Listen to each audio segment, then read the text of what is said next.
Congratulations, everybody. We made it to another weekend. This is your boy, Money Flippin' Matt Richards, hoping your weekend's full of hope and the strength to cope. We're coming at you on the last Friday of the month, live from the Big Apple. I'm talking New York City. All right, it's a little quiet right now because of quarantine, but there's an energy, there's an electricity that you can feel in the streets, and it's time for trivia. Yeah. And we're doing our usual every night thing. 12 trick-filled questions forming a stairway to $5,000 split among all the winners. Will you get your hot slice or will your fate be not so nice? That all depends on you. But we're also doing our part to help out during rough times. In the past, we've supported Project Isaiah and Janelle Monáe's Wonder Lunch out there feeding hungry people during COVID-19. And we got an update on that, so take a look at this. Just hours ago, Janelle and Wonder Lunch distributed free meals to Inglewood, California with help from Project Isaiah and, oh yeah, rapper Jadena. I'm a classic man. You can be mean if you look this clean. And Congresswoman Maxine Waters. It was so dope. So thank you, Janelle, for everything you do. Great stuff, y'all. And tonight, the group that we're helping is the Minnesota Freedom Fund, fighting against injustice in Minnesota's legal system. The Minnesota Freedom Fund pays criminal bail and immigration bond for those who can't afford to while fighting discriminatory, coercive, and oppressive jailing. The spread of COVID-19 in the prison system has only made their work more important. As Minneapolis recovers from the last few days, HQ sends love to the hurting communities and is matching tonight's prize to give $5,000 to the Minnesota Freedom Fund. They're at minnesotafreedomfund.org if you'd like to help a little. That's what I love to see. I like to see the community is coming together to clean up after all the civil unrest. I get it. I understand it. And I'm with you. HQ is with you. Word. Justice for Floyd. Are we ready? We're here to quiz, y'all. The quizzing time is approaching, and right about now, almost 73,000 people look ready to roll. I hope y'all been loading up on facts, okay? Because you're gonna need them tonight. I got questions about music, geography, fashion. How confident are you in those topics? Let me know in the chat. Huh? Who's ready to get their very first win tonight? Everybody? Everybody who's won already had their first win at some point. So why shouldn't tonight be your first win? Reach for that brass ring and grab it. Brass wing. That sounds like I'm gonna open up a wing spot, and that's what I'm gonna call it. The brass wing. Okay, I can see question one coming over the horizon, y'all. It's about history. So if there's somebody that's a history nerd in your family, call them into the room, okay? You don't want to go out on question one. That is embarrassing. You're going to want to make it all the way to Q12. That's what we do here. And taste that prize. You got to taste the prize. So can you feel it? Yell at your phone, say, Money Flipper, I can feel it. Nobody. Say it. I can hear you. There's a mic. Come on. Money Flipper, I can feel it. All right, thank you. I heard you. I heard at least two of y'all. Oh, man. Y'all ready for this? It's time now to fire up the trivia furnace, start cooking, so here we go. Nothing to it but to HQ it. Question number one in your face. The British Empire was largely ruled from what city? Beijing, London, or Pago Pago? What's it going to be? Talk about the British Empire, y'all. 100 years ago, it was hard to travel a world without bumping into somewhere with a British flag flying over it, okay? And the whole operation was run out of Buckingham Palace in central London. 68,997. Got it right at Q1. Oh yeah, Q2. What you gonna do? Here we go. Which of these pet toys comes with parts that are sold elsewhere as a health food? Pet Rocks, Chia Pets, or Neopet? What's it gonna be, y'all? Hopefully, none of y'all are eating rocks, okay? That would be dangerous no matter who's selling them. But chia seeds are packed with enough nutrition and nutrients to be labeled as a superfood. Just don't eat chia pet seeds because they're not cleaned for consumption. 55,355. How things that are good for did you. 4,300 of you say Pet Rocks? Your teeth must be jacked up. Okay, Q3. Here we go. Gwyneth Paltrow's lifestyle brand is named what word for a shapeless mass? Goop, gunk, or schmutz? Gwyneth got a lifestyle brand. You might have heard of it. They got a little Netflix show. Gwyneth wanted a name that means nothing yet could mean anything. But also, somebody told her that successful internet businesses have double O's in the name. So throw in her initials and you got Goop. Goop Punch. Goop Punch. All right, now. You remember that from My Brother and Me on Nickelodeon? No? Okay. 52,112. 112. Oh, yeah, yeah, yeah. Question number 4. Bitches and cream. In the TV channel CNBC, what does the first C stand for? Cable, commercial, or consumer? The first C in CNBC. You got this, baby.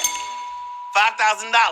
It's burning a hole in my pocket and I'm ready to rock it and kick it over to you like soccer. This channel mostly covers financial news, and although it started as a joint venture between NBC and the now defunct brand Cablevision, the name means Consumer News and Business Channel. Consumer. Oh my gosh, that's a savage consumer. 17,933 in the place to be. Consumer. What? Yeah, that's what it is. Q5 for Minnesota.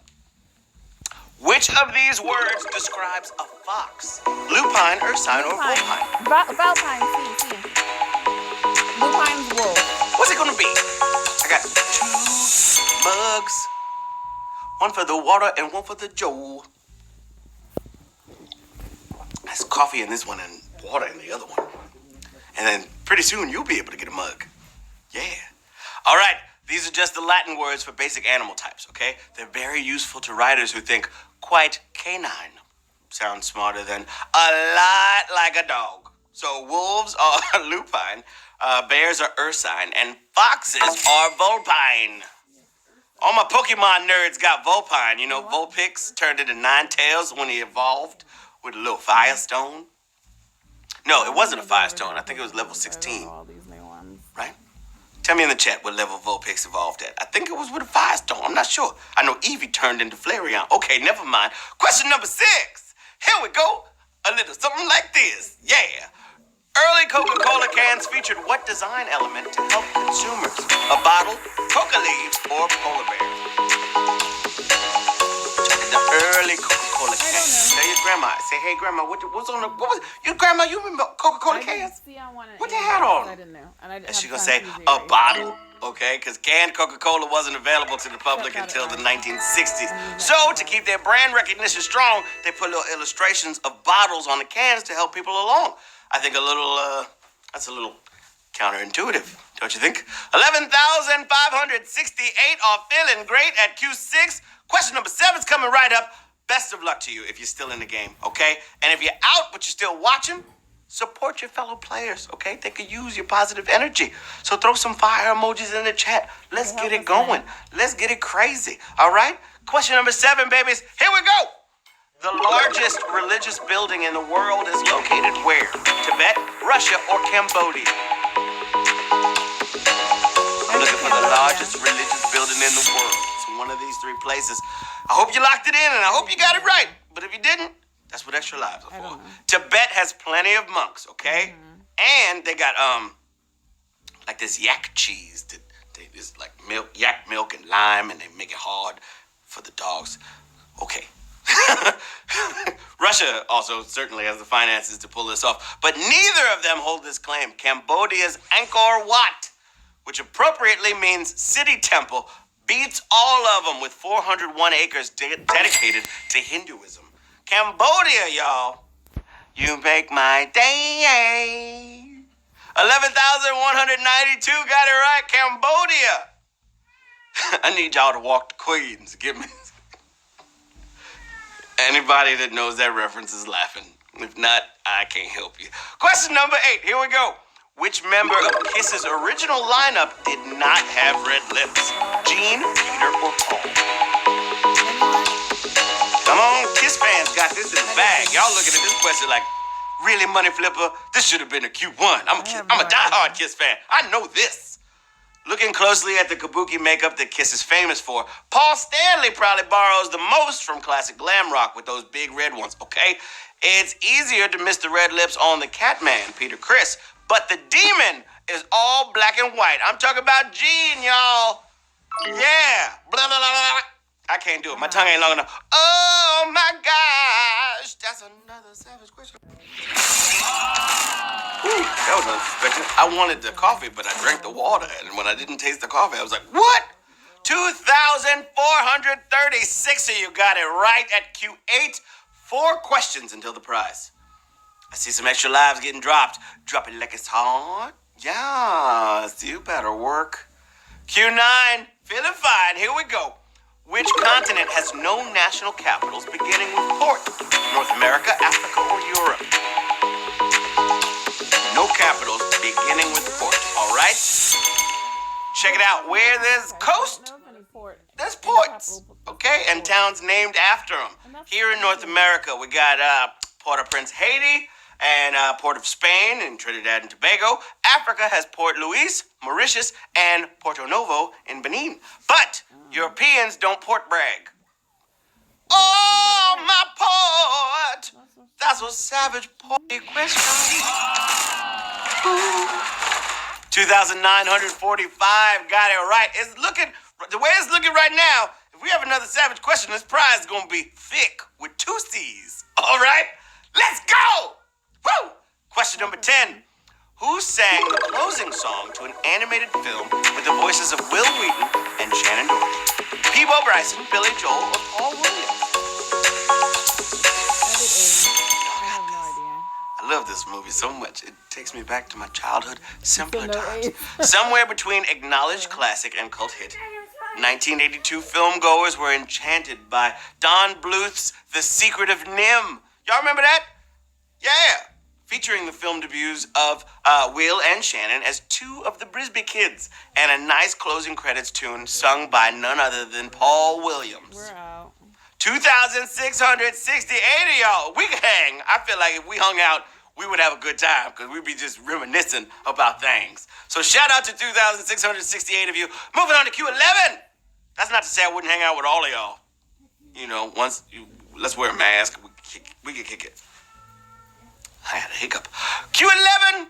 All dogs go to heaven. Here we go. The first game in the Animal Crossing franchise was sold on what platform? GameCube, N64, or DS?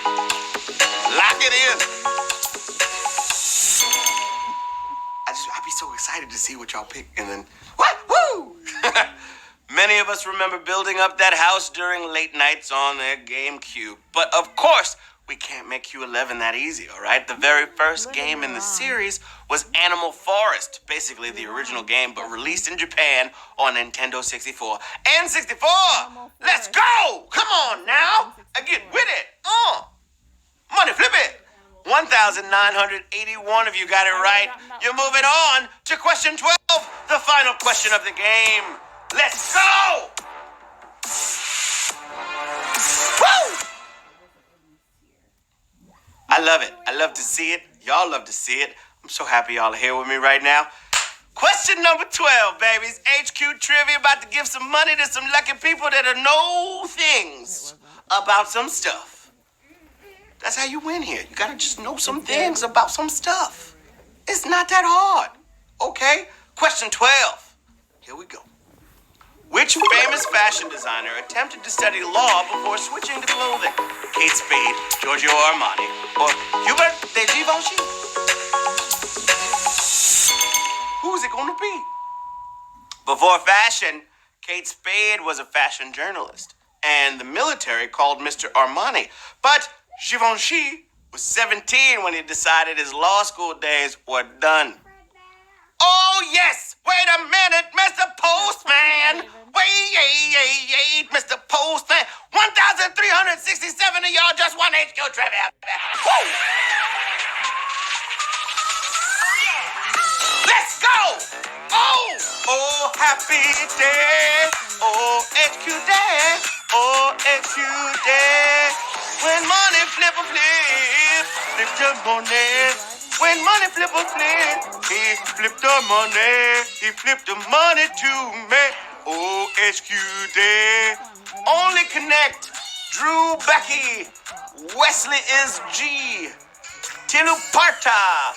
Wizard Cat. Oh, those like jelly beans. Oh my gosh. Cat 63. Doozy Moon. Buchikil Kalagar. Thanpool. Vetayo. Johnny's name. Agoshe. Elaine Susie. Poncepa. Congratulations. That was just some of the names that I could pronounce, and I am so happy that you won.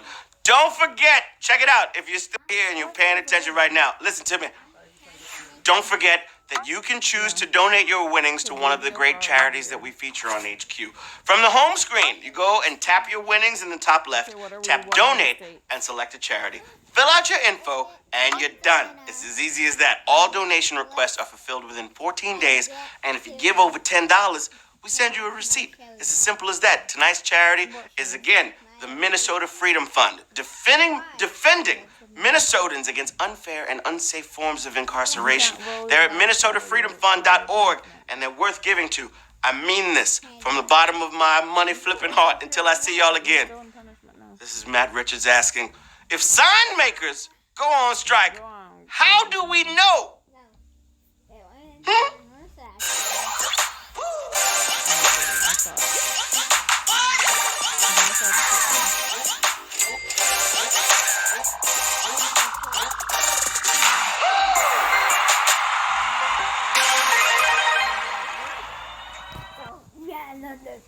I love you guys. I love y'all so much. And if you can find it in your heart to donate your winnings tonight, that's a dope thing, all right? When you have an opportunity to do good and you don't, how do you sleep at night?